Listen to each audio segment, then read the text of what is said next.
Welcome to Survival Mode Disrupted, the podcast for those who are done performing, done people pleasing, and done living life on autopilot.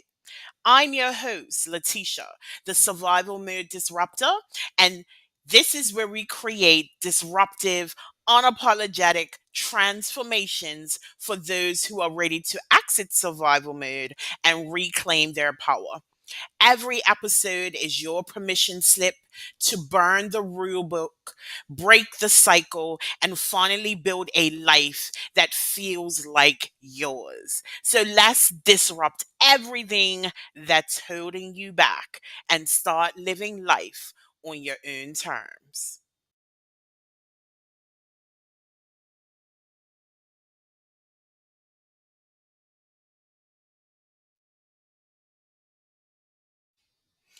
Welcome to Survival Mode Disrupted. This is your trigger warning. This podcast contains unfiltered conversations about trauma, abuse, and survival. Discretion is advised. This is not therapy or medical advice, just real people sharing real stories. So please take care of yourself and pause if you need to. If this conversation hits home, grab the book Survival Mode Exit Plan, your raw, unapologetic blueprint to break free. Available now by scanning the QR code or clicking the link in the comments. Hello, hello, hello, and welcome back to another episode of Survival Mode Disrupted. I am your host, Letitia, the Survival Mode Disruptor, and today we have Shivani here. Shivani, why don't you introduce yourself? Well, hello everybody. My name is Sivani. I am a Ayurvedic coach that helps women get in touch with the things that are keeping them back from living their best, most authentic and powerful lives. And the way that all came to the surface for me was when I realized this about it was 18 or so years ago. I was happily married. I had been just given birth to my third child. It was my first little girl. And all of a sudden, I started having a lot of challenges going on. I started questioning a lot of things. And I feel like probably the reason that is because I was a role model. You know, when you raise boys, their dads are the ones that they're going to follow a little bit. All you have to do is love them.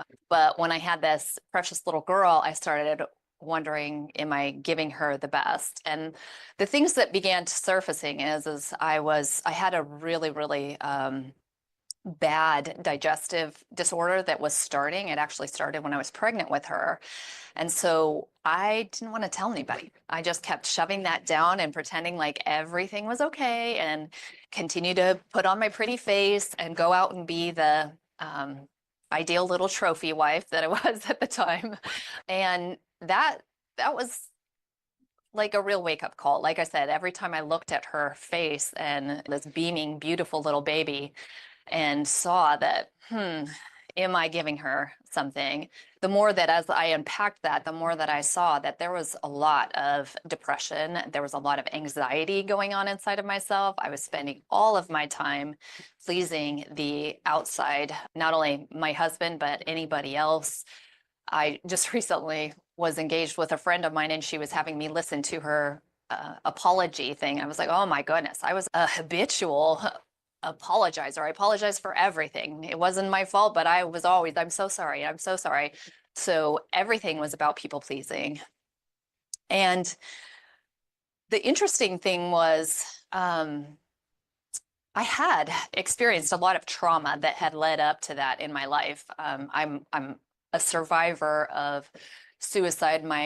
My older sister ended her life when I was 12 years old, and there was a lot of trauma around that. But everybody kind of just acted like you just get over those things. And there were a couple times when I was sent to talk to counselors and stuff, but they're like, oh, you're fine, you're grounded, you're doing great. So let's just go ahead and keep moving on. You're thriving, go for it, hun.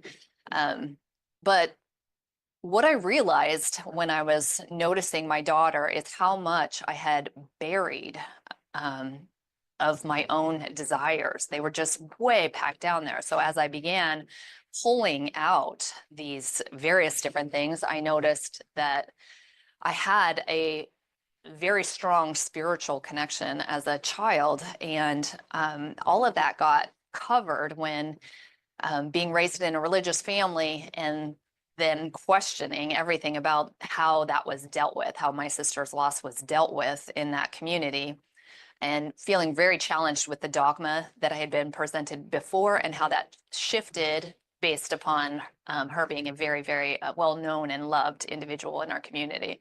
And that made me scratch my head. And even the thought of, for example, my grandmother died a year and a half before that, but she was an alcoholic. She had used drugs most of her life. She was a kind woman, but she was one that had a rough life. And so she died from cancer, and it was okay for her to go to heaven. So even if they hadn't changed the kind of concept for my sister in the religion, I still was like, huh, somebody who was 18 years old and had made a mistake, because if anybody had been able to access her, all of that could have changed. She was just very, very young, very innocent, and wasn't finding what she needed. So as I began unpacking again with the time with my young daughter, I noticed how much I really, really longed to have that spiritual connection back in my life, to nurture that, to experience what I knew as a young individual. And I had come across a meditation technique. And I think the story is kind of funny because my sister was always trying to get me to do these types of things. I have many sisters, if you don't know, one of a very, very large family, but she's the one that's just older than me. And she had given me an introductory CD to this meditation. And I remember listening to it and being like, yes, this is it. Yes, yes, yes. But you had to go to a live course to actually learn it. So when the CD was over, I took it out, stuck it in the envelope, called her up and said, do not ever invite me to anything like this again. I don't want to have anything to do with it. Leave me alone. So even at that point in my life, I was still terrified to move forward because I knew it was going to create a big change. I had placated everyone around me, and that's not who I was. And as that was beginning to reveal itself, I was really terrified. I did end up going ahead and learning that meditation technique, and then that changed everything. And the story doesn't end with there. It did take me another, I don't know, 15, 16 years to fully unpack everything that I had going on. And I really felt like my physical body is what pushed all of that, that desire to learn more, to keep going. And I don't know that I'm necessarily done. I'm in a very grounded and good place, one where I have the capacity and often help others that are in those beginning stages. But I am a lifelong learner now. And I feel like that's also what I discovered about myself that I had been trying to avoid at those days. Um, so when I had come across this meditation practice, I actually decided I was going to drop out of the world. And I devoted myself to that for about 13 years. My children's father was good. He took care of my children so that I could do that. And that really made a huge impact. It got to the core, very, very deep down in a lot of those aspects, but still my body was pushing me even further that this isn't enough. Having that beautiful, still, and very strong connection with the source of my being on the inside wasn't enough, and I still very much resisted engaging in my world and in my life. Like 5 years ago, there's no way I would have been on this podcast. I would have been nervous. I would have been very shy to share my story. So all of that began changing when I started exploring more of the Vedic tradition. So that is their preventative medicine. I enrolled in college. I wanted to get a degree in it, but I made myself even sicker. I have this way of pushing. And that was what was beginning to help me connect with one of the biggest problems that had always been the result of all of that trauma. And that was my habitual choice to stay in fight or flight. You know, so that was frustrating to me when I was studying all of this and I was trying to implement them, and I kept getting sicker. So I had talked to one of the um, what they call a Vaidya. It's a form of doctor in the this Ayurvedic ancient medicine. Anyway, the Vaidya said to me, darling, it's not that big of a deal. If you can go and you can get on some Western medicine to calm all of this down, then we can begin slowly implementing the transformation and the change, and you will notice the difference. The toxins that are in the medicine, yes, they have side effects, but at this moment, what you're doing with your mind and your emotions and the thought is way worse for you. So let's go down that avenue. And I did.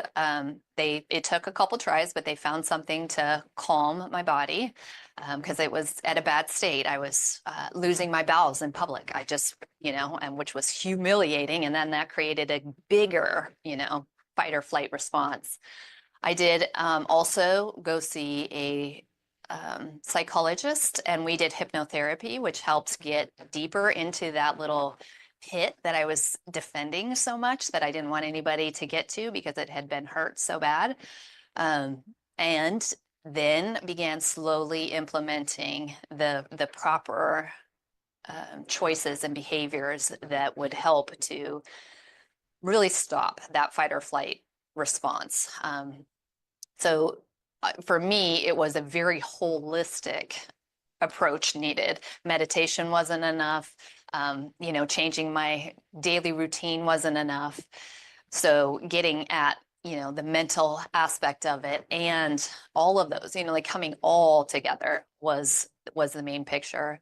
And I have finally got to a place where I understand the way that I need to eat and the daily routine that I need to do, as well as recognizing when my mind starts going in a direction that's going to create problems for me. So I no longer need the medication. I'm no longer in therapy. Those things served their purpose, and now I move forward in my own truth. And like I said, that just continues to reveal itself with each step.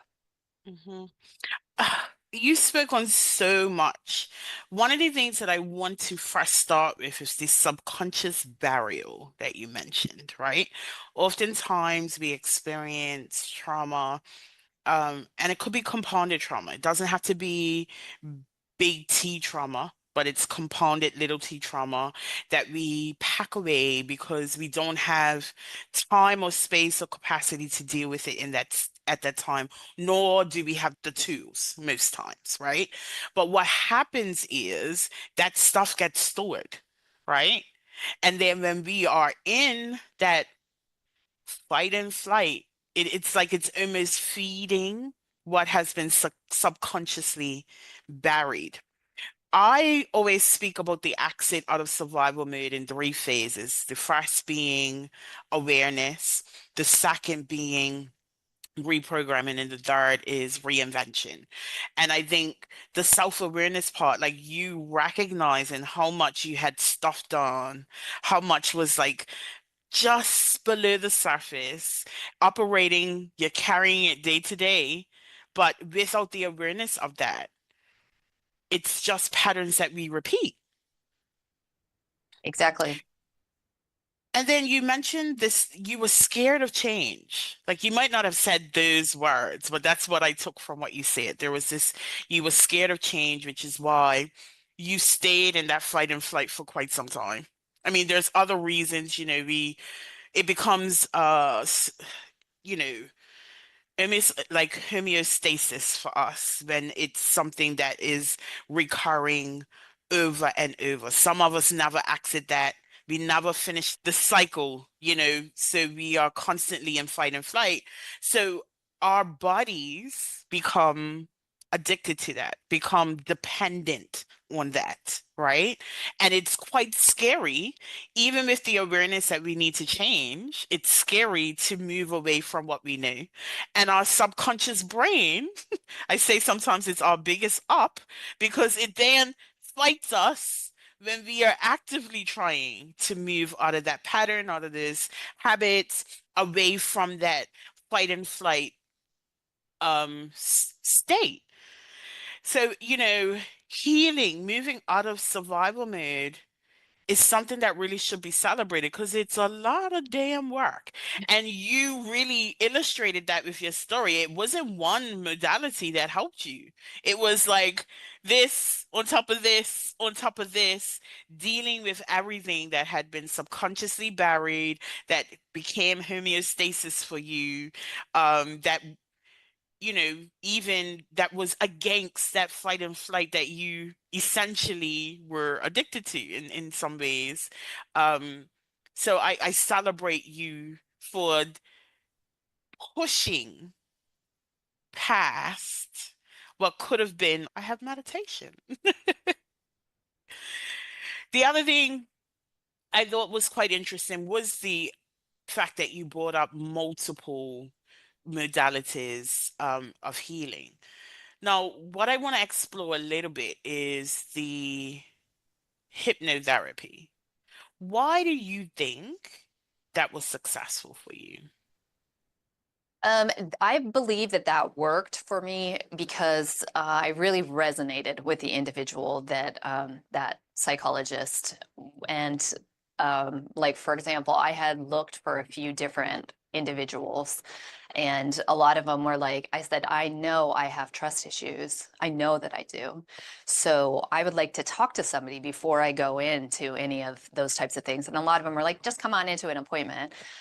This doctor was no different. He couldn't talk to me before, but his receptionist said, "You know what? You can come on in, have a conversation with him, and then from there, that's where you can decide." He's not going to do anything. So everything, and like the way his entire office was structured, was realizing who was coming in that door, because obviously individuals that are grounded and they've had all their needs met and they don't live in a state of trauma from, they're going to come in with these issues. And so I really appreciated that. And then, in fact, he told me, I think it was probably a month and a half, that we couldn't do any of that until I had done some other practices. I don't know if it was just he gave me something to do to entertain myself so that I could begin to trust, like gently and slowly open up and trust him. And then the other thing is that when we went through that process, when we finally got to that place of hypnosis, he was very appreciative of how aware I was. So this is not like somebody else took over my mind, that he guided me through something. He guided my physiology through something, and I was able to observe that. And then every time we were done, I would then tell him. So the whole process then also was my input back into him. It was never some powerful thing coming over. And when you talked about those um, layers of trauma, that's what we began to find, is that I had a strong attraction and need for a man to support me, but there was a lot of failure in that in my life. A lot of people, a lot of men disappointed and weren't capable of being that strong foundation for me. And so, somehow he knew that. He was much, much older. So he had many, many years of experience before he got hold of me. And so I think that that was a big reason why. And that makes a lot of sense. He built the trust with you so that you can like let down that, you know, re re what word am I trying to find? I think it's like a reaction. Yeah, Yeah. that I was reacting when somebody and completely unconscious, Hmm. But he said he could see it in the muscles, that I would start, like he could see me getting ready to defend myself. And so that was what we were working on, is that Hmm. that I could begin to see when I was getting ready to defend myself and ask, is this a real, do I really need to be defending myself right now? Or do I just need to set clear boundaries? Hmm. It again, it speaks to our subconscious mind and how even in an area, a space where you are actively seeking healing, the resistance is there. And it's there because of the state you have been in for such a long period of time. You also mentioned being a people pleaser. Let's talk about that. How did you then learn how to reestablish boundaries for yourself and move into a new space? Yeah, and that one definitely took quite a few years as well, like to slowly begin to see and have the change in environment. So when I went into the very deep meditation environment, that there was a lot of things that were being brought to my attention about some of those behaviors, that it's okay that you have your own opinion here. You don't need to just agree with individuals, all of those things that started coming to my attention. But I think that I really began understanding boundaries when I began to be in a position where I was the one being trusted and somebody was coming to me for help. Then I was realizing how very important it is if you are going to be in that position of power, of stability, of foundation for another, that you really need to clearly define what this means. Otherwise, you, the one that is, being asked to help, are getting pulled right into the pit with somebody else because you're not creating that strong foundation.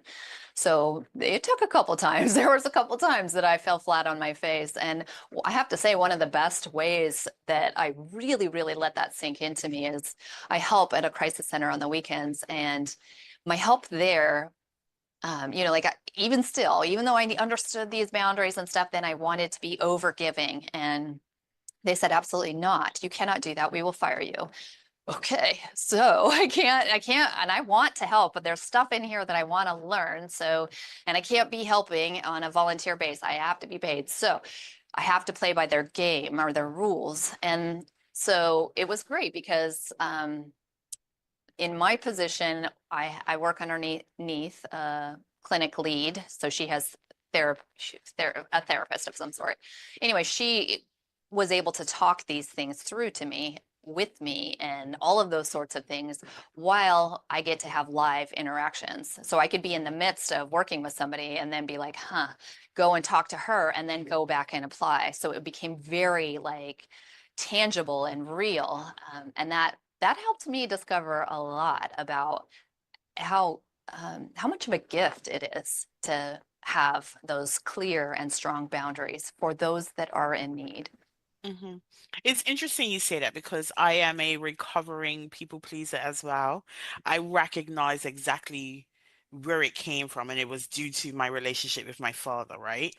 And it it was something that I was relatively aware of after a few toxic relationships. Like, you need better boundaries here. Like no is okay. Like no is a complete sentence. And like you, very similarly, took me years to really be able to put up firm boundaries. But that came in when I started coaching. And it was like, oh, wait a minute. This is full on. And if I don't put boundaries up here, I'm going to be completely depleted because of my need to help and save and all of this stuff. And then that trickled down from business life to personal life. Do I still have to talk to myself in certain instances?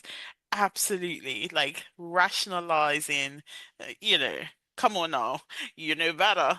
But Mhm. it's interesting, I always say like there are some people who truly believe that you can be healed. I don't believe that.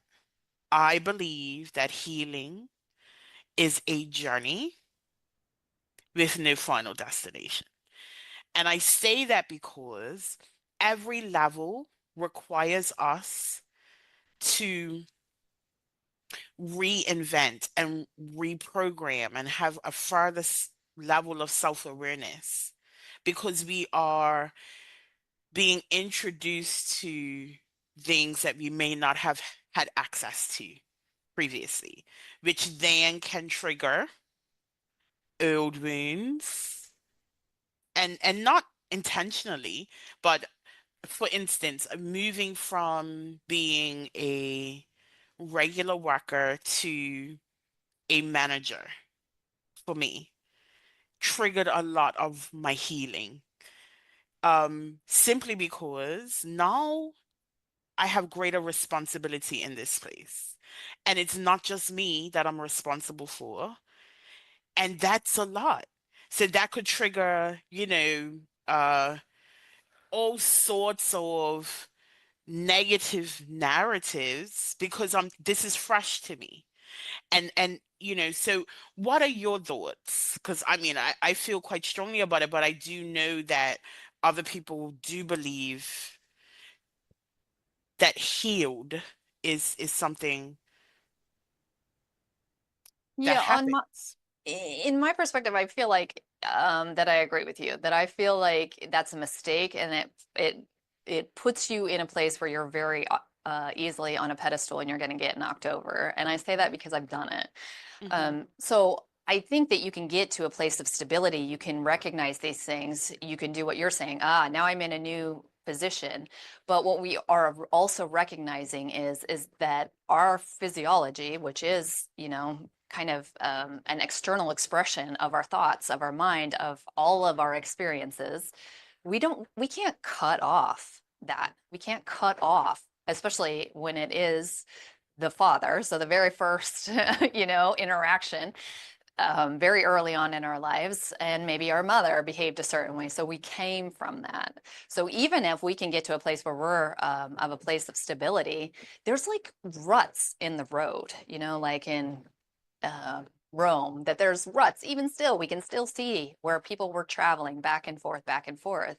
Our minds have done that for however many years. Had this been something that was addressed and miraculously changed in childhood, then those neuronal pathways wouldn't have been connected. But now there was enough, so it's there.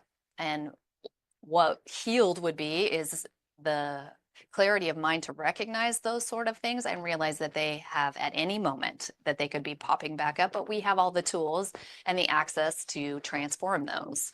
Hmm. I agree. And I think it's the access to tools um to transform, which is still continuous, right? Like it's not like we're not using those tools sometimes every day, right? Like we're still practicing how to establish boundaries and all of those things. And it changes based on, our stimuli and what we are exposed to. I really enjoyed this conversation. So before we wrap it all up, tell us how we can connect with you online. Yeah, so one of the great places to start is I have a website. It's called Explore Yoga Health, all one word.com. And there you would have access to my social media if you want to connect and all of that. Or you can also see what it is that I offer to those out in the world. If you are a wellness professional, I'm just going to throw that out there because if you are and you want to have one more spot that you can post your story and your offerings to other individuals, I do offer that for free to other wellness professionals. And so as I build, I want to be pointing to all of the various options because, as I mentioned in my story, it took a community. One was not enough. I needed many. And so I won't delude myself thinking that I'm the answer for anybody, and that when you connect with me, that you do get a community. I love that. I love that. This is, you know, as your story outlined, it takes many modalities for some.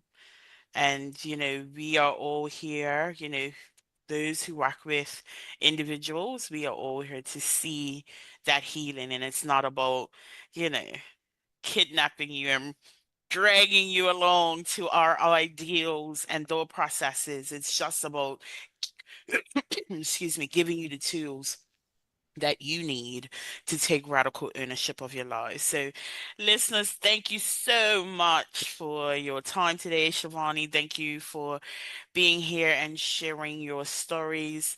Guys, just remember, you were not built to break, but you damn sure were not built just to survive. Disrupt the cycle, reclaim your life, and thrive on your own terms. And I'll see you next